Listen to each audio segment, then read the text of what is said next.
Halo pemirsa setia Vibis News, jumpa lagi dengan saya Alfred Pakasi dalam program Vibis News Domestic Market Review and Outlook periode 9 sampai dengan 13 Desember 2024. Giliran IHSG rally di tengah capital outflow.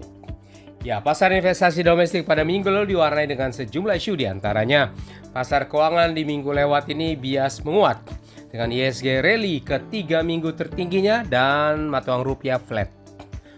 Tingkat inflasi indeks harga konsumen November dilaporkan BPS menurun menjadi 1,55% year on year-nya. Sementara itu capital outflow berlanjut dalam seminggu ini sekitar 5,13 triliun rupiah.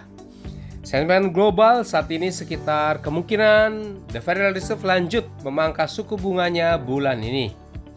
Data ekonomi yang diperhatikan pasar pekan mendatang adalah rilis keyakinan konsumen pada hari Senin serta penjualan retail pada hari Selasa nanti.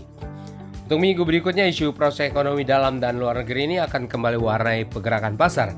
Seperti apa dinamika pasar hari ini? Berikut detail dari Vibis News Domestic Market Review and Outlook periode 9 sampai dengan 13 Desember 2024. Kita awal dengan pasar modal Indonesia.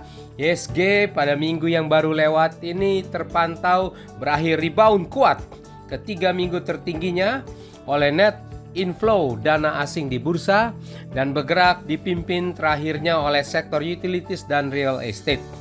Sementara itu bursa kawasan Asia pada umumnya menguat.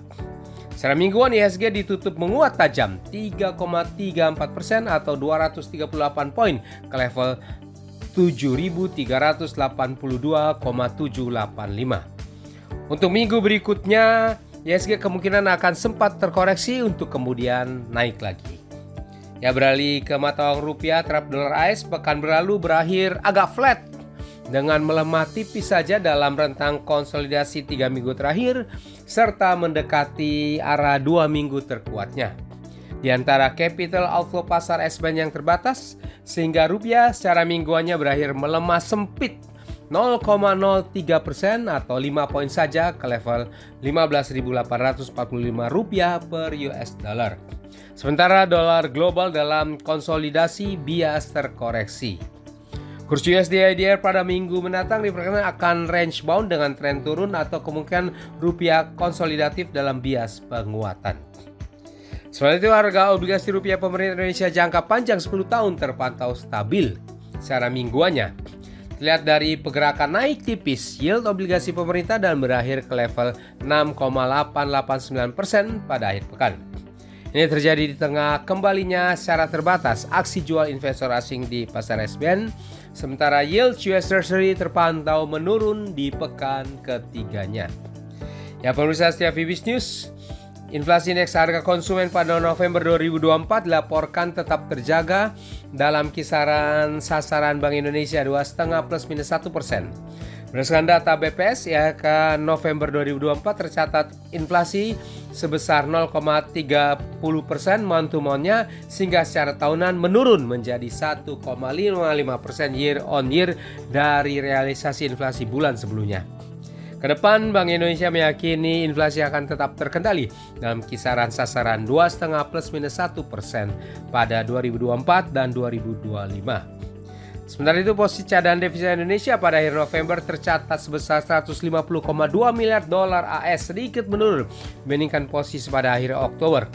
Posisi cadangan devisa tersebut tetap tinggi serta berada di atas standar kecukupan internasional menurut Bank Indonesia. Perkembangan cadangan devisa ini antara lain dipengaruhi oleh pembayaran utang luar negeri pemerintah. Pihak lain berdasarkan data transaksi 2 sampai dengan 5 Desember 2024, non-resident tercatat jual neto atau capital outflow sebesar 5,13 triliun rupiah. Terdiri dari beli neto 1,24 triliun rupiah di pasar saham, jual neto 1,37 triliun rupiah di pasar S-band, dan jual neto 5 triliun rupiah di sekuritas rupiah Bank Indonesia. Ya, demikianlah pemirsa setia Vibis News, kita sudah bahas bersama Vibis News Domestic Market Review and Outlook periode 9 sampai dengan 13 Desember 2024. Saya Alfred Pakasi. Di sini mohon diri sejenak. Baiklah semuanya, stay healthy dan salam Vibis.